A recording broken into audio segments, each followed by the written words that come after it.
in enhancing interprofessional collaboration in palliative care. Hello, everyone. Thank you for joining me in reflecting on our interprofessional collaboration efforts in palliative care. I'm Rakia Dawson, and I am fortunate enough to work with such a kind and passionate team. Today, we want to share what we have recently learned, what is working well, and where we need to improve, based on our experiences and evidence-based literature. I will also suggest how to improve our cooperation to have the best patient and family outcomes. Reflection on interdisciplinary collaboration, successes and challenges. Interdisciplinary collaboration in our hospice setting has resulted in successful and challenging moments. One key success was the joint effort toward patient care. That is the essence of combining expertise to address those cross-sectional needs, physical, emotional, and spiritual. For example, team members collaborated to honor and accommodate patients' beliefs during cases involving challenging cultural and spiritual practices, ensuring that care would take place within the patient's cultural context. Bradford, 2023. Such a collaborative effort indeed enhanced the quality of life for the patients. At the same time, families were touched through geared support towards difficult transitions, affirming the vast impact teamwork could have towards shared goals. Coordination and communication, however, were areas where collaborative work suffered. For instance, the communication breakdown during a crucial period of pain management resulted in the patient suffering for hours. This pointed out the need to leverage more muscular systems so that the information could continue through the shift changes.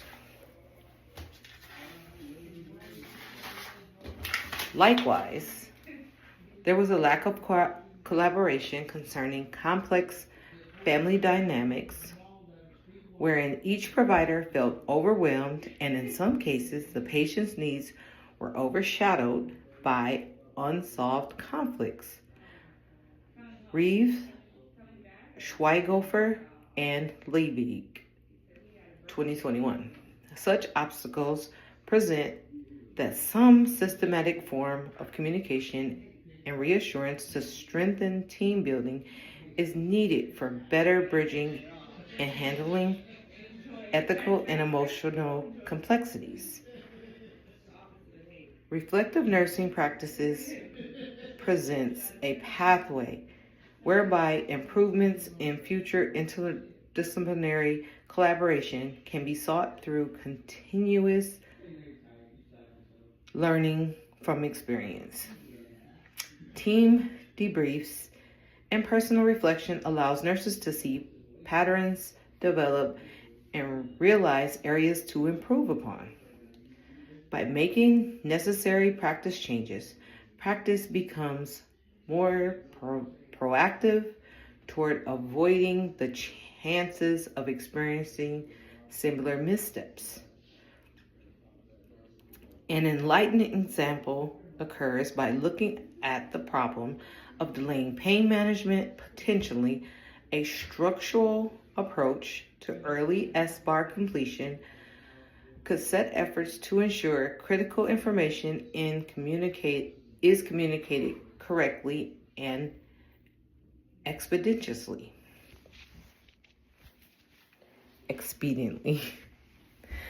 Murphy, 2022. In addition, reflection fosters a culture of self-awareness and accountability, allowing team members to take proactive steps towards shared goals that ultimately enhance patient care. Impact of poor collaboration on resources. Poor collaboration in interdisciplinary teams transfers considerable inefficiency in dealing with human and monetary resources. Research by Elder 2025. Posted in the HIPAA journals indicates that communication failures in healthcare are among the prime causes of adverse events that result in increased patient suffering, prolonged hospital stays, and heightened operational expenses. For example, in our hospice setting, communication delays on the plan for a patient's pain management caused avoidable distress and undue suffering.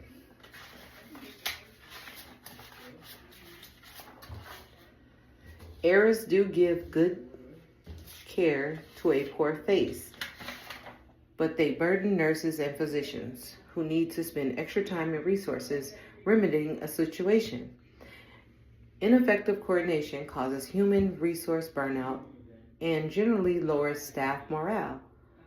But UDIN 2025 shows that poor coordination of teams erodes trust among team members, and frustration arises when roles and responsibilities are unclear. For instance, volunteers in our team of hospice workers stated that they felt ill-prepared to make a meaningful contribution due to inadequate information sharing. Efficiency is costing clinical staff extra burden trying to compensate, which may lead to overwork and increased turnover and ultimately result in the cost of hiring and training new staff members. The breakdown of collaboration upsets the organization's budget and resource allocation. Errors in medication, duplicated efforts, and uncoordinated plans of care, as observed in our hospice, waste resources and increase liability risk and operational cost. Relational coordination, in which good communication and strong rapport among team members are keys to efficiency, decreases cost through non-errors and improves outcomes, according to Bolton, Logan, and Guido 2021.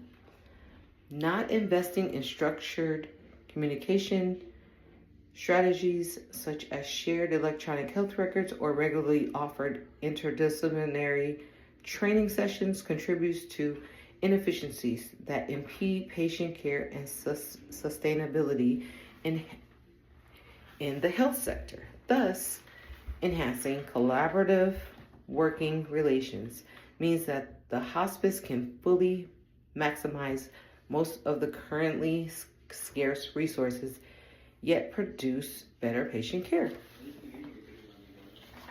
Best practice leadership strategies. One of the best practices that can help in the achievement of the aims of this interdisciplinary team is transformational leadership. Unlike other kinds of leadership, transformational leadership inspire their teams through a vision, instilling trust, motivation, and teamwork. Transformational leadership builds communication within teams, support the professional and personal growth of team members, and aligns efforts to achieve common goals. According to Anders 2021, it will be feasible for our hospice team, facilitated by the leader, to meet regularly to promote clarity of goals, cognitive discussions, and mutual respect. This approach could help the interdisciplinary team to communicate better and ensure that each member contributes towards improving patient outcomes. Another critical leadership practice is the creation of psychological safety as suggested by Weiner 2021. When psychological safety prevails, team members can comfortably voice concerns, offer up ideas, and admit to mistakes without fear of blame or judgment. I'm going to stop right there, and we can continue this tomorrow. Thank you for your time. I look forward to part 2.